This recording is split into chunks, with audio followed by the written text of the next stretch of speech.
പുരുഷന്മാരെന്ന് പറയുന്ന ആൾക്കാര് ഈ വെള്ളപ്പൊക്കം ഉണ്ടായി കഴിഞ്ഞാൽ അവിടുത്തെ ഭക്ഷണം ഇല്ലാതായി.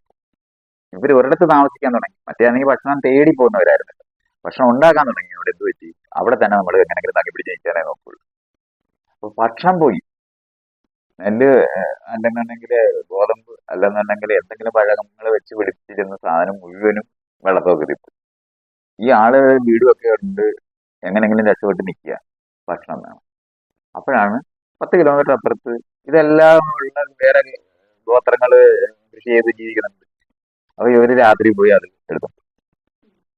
ഇതാണ് സംഭവിച്ചത്. ഒരു ഗോത്രം വേറെ ഗോത്രത്തിന്റെ അവിടെ പോയി ഭക്ഷണം അവിടുത്തെ അവരുടെ കവർന്നു കൊണ്ടുവരിക. ഇംഗ്ലീഷിലെ റെയ്ഡിങ് എന്നതിന് പറയുന്നത്. ഇങ്ങനെ ഗോത്രം ഒരു കൂട്ടർക്ക് ഇല്ലാതെ. അപ്പൊ ഇത് അതും കണ്ടുപിടിച്ചതാ. അപ്പുറത്ത് ഉണ്ട്, അത് നമ്മൾ രാത്രി എടുത്തോണ്ട് പോരാൻ പറ്റുമെന്ന് അതുവരെ അങ്ങനെ ചിന്തിച്ചിട്ടില്ല ആരും. അങ്ങനെ ഗോത്രങ്ങള് അവര് ജീവിക്കുമ്പോൾ വേറൊരു ഗോത്രം ആ പ്രദേശത്തുണ്ടെങ്കിൽ അവരെ അടുപ്പിക്കത്തില്ലായിരുന്നു എന്നുള്ളതല്ലാതെ നമ്മൾ അങ്ങോട്ടും ഇങ്ങോട്ടും ആർക്കും ഒന്നും ഇല്ലാത്തവരാ, കിട്ടുന്നതേ കയ്യിലുള്ളതേ ഉള്ളൂ. അതുകൊണ്ട് ഈ പരസ്പരം അങ്ങനത്തെ സംഘർഷമില്ല. നിങ്ങൾ വന്നാൽ ഞങ്ങൾക്കും കൂടെ ഭക്ഷണം കിട്ടത്തില്ല എന്നുള്ളത് കാരണം കൊണ്ടുള്ള എതിര് മാത്രമേ. അത് ഇവിടെ ഭക്ഷണം ഇല്ലാതായി കഴിഞ്ഞാൽ രണ്ടുപേരും ഇവിടെ നിന്ന് പോകത്തേ ഉള്ളൂ. അപ്പൊ പരസ്പരം കാണുമ്പോൾ അങ്ങോട്ടും ഇങ്ങോട്ടും ഈ ബന്ധുത്വം കൊണ്ടോ അല്ലെന്നുണ്ടെങ്കിൽ പരിചയം കൊണ്ടോ ഉണ്ടായിരിക്കുന്ന ഒരു കൊടുക്കൽ വാങ്ങൽ മാത്രമാണ് ഈ മനുഷ്യർ തമ്മിലുണ്ടായിരുന്നത്. ഇത് കുറേ കാലത്ത് എങ്ങനെയാണ്. പക്ഷെ കൃഷി തുടങ്ങിയ സമയം തൊട്ട് ഒരു പ്രദേശത്തുണ്ടായത് ആരും അറിയാതെ മറ്റൊരിടത്തുനിന്ന് എടുത്തുകൊണ്ട് വരാനും ഇവിടെ ഉള്ളത് അധികം ഉണ്ടായി പോയി കഴിഞ്ഞാൽ മറ്റുള്ളവർക്ക് കൊടുക്കാനും പറ്റും. അങ്ങനെയാണ് നമ്മൾ ട്രേഡ് എന്ന് പറയുന്ന സാധനം ആലോചിച്ചത്. ബാർട്ടർ സിസ്റ്റം എന്ന് നമ്മൾ പിൽക്കാലത്ത് വിളിക്കുന്നത് കൊണ്ടാണ്. അപ്പൊ ഇവിടെ നമുക്ക് കൂടുതൽ സാധനങ്ങളുണ്ടായി അത് മറ്റു ഗോത്രത്തിനകത്ത് കൊടുക്കുമ്പോൾ അവരുടെ കയ്യിലിരിക്കുന്ന സാധനം ഇതാണ് പിൽക്കാലത്ത് ഒന്നിച്ചു കൂടാനായിട്ടുള്ള കാരണമായി നമ്മൾ മാറുന്നതിൽ അപ്പുറത്തിരിക്കുന്നവരുടെ കയ്യിൽ ഇത്തരത്തിലുള്ള സാധനങ്ങളുണ്ടെന്ന് അത് ഉണ്ടാക്കാൻ അവർക്ക് അറിയാവുന്നതൊക്കെ നമ്മൾ കണ്ടുപിടിക്കുന്ന സ്ഥലമുണ്ട്. പക്ഷെ ഈ റെയ്ഡ് ചെയ്ത് കൊണ്ടുവരിക എന്ന് പറയുന്നത് കുറേ നാളെ ഇങ്ങനെ പോകുന്നുണ്ട്. ആയിരക്കണക്കിന് വർഷത്തെ കഥകളാണ് ഞാൻ ഈ ചുരുക്കി പറയുന്നത്. ഇതൊക്കെ ഒന്ന് മനസ്സിലാക്കേണ്ടത്. ഇങ്ങനൊന്ന് മനസ്സിലാക്കാതെ ഈ വിഷയങ്ങൾ സംസാരിച്ച ഒരിക്കലും നമ്മൾ എങ്ങും എത്തത്തില്ല. ആ ഒരു ഇത് ചെയ്യുന്ന സമയത്താണ് അതുവരെ പുരുഷന്മാരും സ്ത്രീകളും തമ്മിലുള്ള ബന്ധം നേരത്തെ ഞാൻ പറഞ്ഞില്ലേ. സ്ത്രീകളെ സംബന്ധിച്ചിടത്തോളം പുരുഷന്മാര് തേടി വരും. കാരണം അന്ധം ഋഷ്യത്താണ്, മാസത്തിൽ ഒന്നേ. പുരുഷന്മാരുടെ ബീജം അങ്ങനെയല്ല, ലക്ഷക്കണക്കിന്. അപ്പൊ അവര് എവിടെങ്കിലും ഒക്കെ പോയി ഏതെങ്കിലും ഒരു സ്ത്രീകളുമായി ബന്ധം ഉണ്ടാക്കാനായിട്ട് അവരെപ്പോഴും നോക്കും. ഗോത്രങ്ങൾ തമ്മിൽ ഒന്നിച്ച് ജീവിക്കാതിരിക്കുമ്പോഴും സ്ത്രീ പുരുഷ ബന്ധം തുടർന്നിരുന്നു എന്നുള്ള കാര്യം നമ്മൾ ഇതുവരെ കാണുന്നത്. അപ്പൊ ഒരുത്തിനെ ഇഷ്ടപ്പെട്ട് കഴിഞ്ഞാൽ സ്ത്രീ അവരുടെ കൂടെ കേൾക്കും.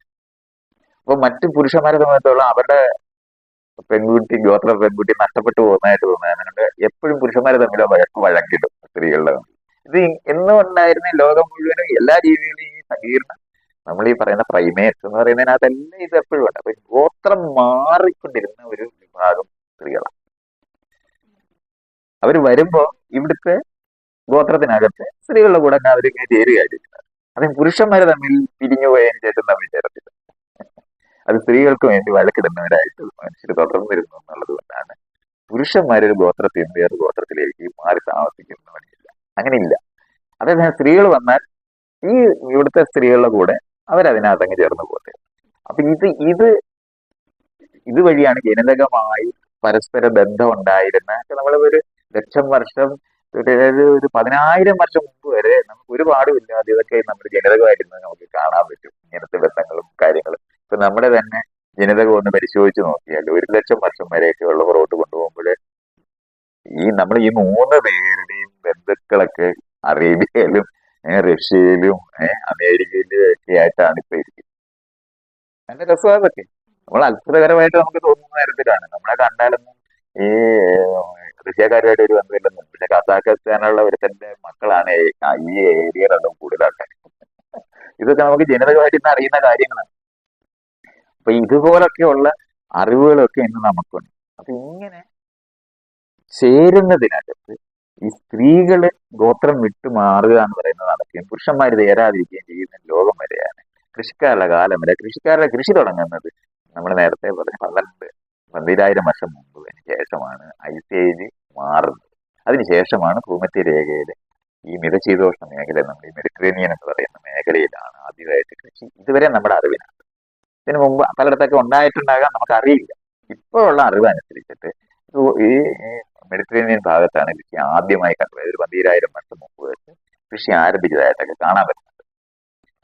അത് കാലാവസ്ഥയും കൂടെ നമ്മൾ പരിശോധിക്കുന്ന സമയത്ത് അത്രേ കഴിയുള്ളൂ എന്ന് കാണുന്നുണ്ട്. അപ്പോൾ അന്ന് തൊട്ട് ചെടികൾ വളർത്തി ഭക്ഷണം ഉണ്ടാക്കുന്നതിനകത്ത്, അതുപോലെ തന്നെ മൃഗങ്ങളെ ഉപയോഗിച്ച് ഭക്ഷണം ഉണ്ടാക്കുന്നതൊക്കെ നമുക്ക് 6,000-7,000 വർഷമായപ്പോഴത്തേന് കൃഷി തുടങ്ങിയ സമൂഹങ്ങളിൽ മുഴുവനും നമ്മളിത് കണ്ടെത്തുകയൊക്കെ ചെയ്യുന്നുണ്ട്. അപ്പോഴത്തൊട്ടാണ് ഞാൻ നേരത്തെ പറഞ്ഞ അപ്പുറത്തുള്ളവരുടെ അടിച്ചുകൊണ്ട് പോരാനും അങ്ങോട്ടുള്ളത് കൊടുക്കാനും വാങ്ങാനും ഒക്കെ ഉള്ള രണ്ട് കാര്യവും ഉണ്ടാകുകയും അതിര് നമ്മളെപ്പോഴും മനസ്സിലാക്കാനുള്ളത് നമ്മുടെ ഒരു ഗോത്രം ഭക്ഷണം തേടി നമ്മൾ പോകുമ്പോൾ നമ്മൾ ഒരു ഇതുപോലെ ഒന്ന് മനസ്സിലാക്കിയാൽ നമ്മളൊരു കൂട്ടം ആൾക്കാർ ഒരു ബസ്സിനകത്ത് കയറുക.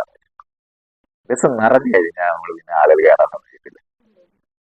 ആ ബസ്സിലുള്ളവർ പറയും ഇത് നിറഞ്ഞ ഇനി എന്താ ഇവിടെ കയറുന്നത്. ഇത് ആ ബസ്സിനകത്തുള്ള ഒരു സംഘമാകും. ഈ ഒരു സംഘബോധം എന്ന് പറയുന്നത് ഏതെങ്കിലും അത്തരത്തിലുള്ള ഒരു വള്ളത്തേലെ ആളുകൾ ഇരുന്നാലും കപ്പൽ മുങ്ങി ഒരു വള്ളത്തിൽ കയറി 15 പേര് കയറി കഴിയുമ്പോൾ പിന്നെ ആ ബോട്ടിനകത്ത് ഒരാളെ കയറ്റിയ എല്ലാവരും വെള്ളത്തിൽ പോകും. ബാക്കിയുള്ളവർ പിന്നെ കയറാൻ ആളുകൾ സമ്മതിക്കത്തില്ല. കൈയൊക്കെ വെട്ടി കളയും പിടിക്കാൻ നോക്കി. അവർ ചത്തുപോകാനേ പറ്റുള്ളൂ. ഇതുപോലുള്ള അതിരുകളൊക്കെ ഉണ്ട്. ഇതുപോലുള്ള അതിരുകളാണ് നമ്മളെ നിർണയിച്ചിരുന്നത്. ഗോത്രത്തിനൊരു അതിരുബോധം എപ്പോഴും ഉണ്ട്. പക്ഷെ ആ ഗോത്രത്തിലുള്ളവർ ഒന്നിച്ചങ്ങോട്ട് നീങ്ങുമ്പോൾ